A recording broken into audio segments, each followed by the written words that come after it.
Honestly, I don't know. I feel like I grew as a person especially with my faith. I feel like I really relied on God in the heat of the moment and when things were going good. I learned how to not ride the highs, but and not ride the lows. Kind of to say even keel. Hmm. So I feel like that's how I had to play into a lot of it of me just growing into a person. Where does that come from? Obviously, the negativity was there, but also the positivity was there. But you didn't just learn to not ride the highs or lows in college. Where do you think that started at? Honestly, I think it started growing up and just having some of the things that I've been through, um, and I've learned a lot through my life, and a lot that I've been through had to do with perseverance. Hmm. And it's never how you start, it's how you finish. So I mean, I feel like the perseverance of my life, and this is not the hardest thing I've been through. You know what I'm saying? Like at the end of the day, it's a sport, it's a game. Yeah. And I know it means so much to people, and it means so much to me because this is my livelihood. But at the end of the day, it's a game. And I know how to separate it. You know what I'm saying? I feel Yeah. like I would encourage a lot of people to learn how to separate the game from a game to real life. You know what I'm saying? Because people often do come for us as like human beings because Yeah. we didn't complete a pass. You know what I'm saying? So to me, it's kind of like crazy to see people act like that, but I get it, Yeah. and I feel like as a person, I'm learning like to deal with those type of people and pray for them.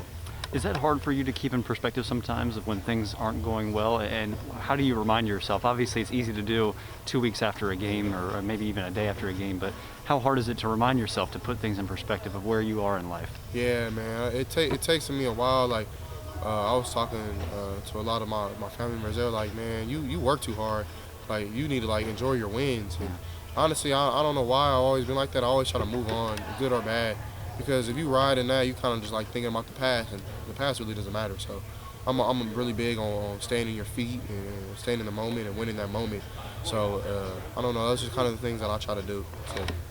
You mentioned towards the end of the press conference in there just kind of the intensity that you have, not just for football, but in life in general.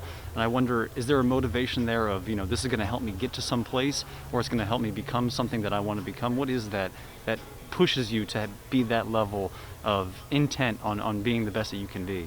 Yeah, it's a lot of things. Like it's the feeling of want to be great, Yeah. want to be one of the best ever to play the game. I want to be one of the best to play at Ohio State.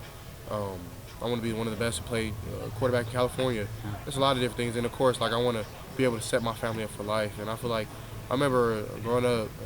I think it was like eighth grade. James Harden had got his contract, Hmm. and he was like, they like broke it down by like how much money he makes in a year, a day, a second, and like a millisecond. And he Yeah. was making like 100K a second.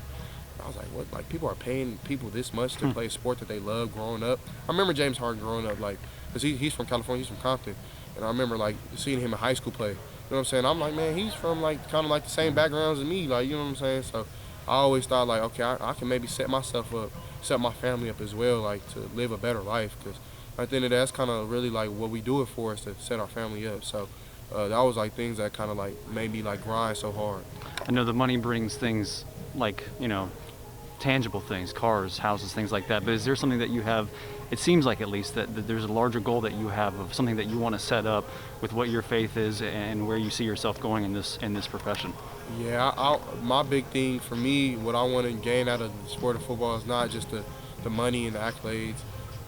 It's really to inspire people, to inspire kids, and I feel like especially the age group from like middle school to high school was like so pivotal for my life to learn, and kind of like when I'm talking about flipping the switch, I kind of like had flipped the switch from a different type of lifestyle. So I definitely remember those times and remember like just like the different things I used to think of, and I really didn't have a lot of.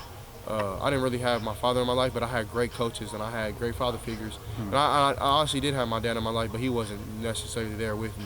So I don't know. It's a lot of different things I feel like I can teach kids and inspire them to learn. So I feel like that's one of my biggest goals in my life.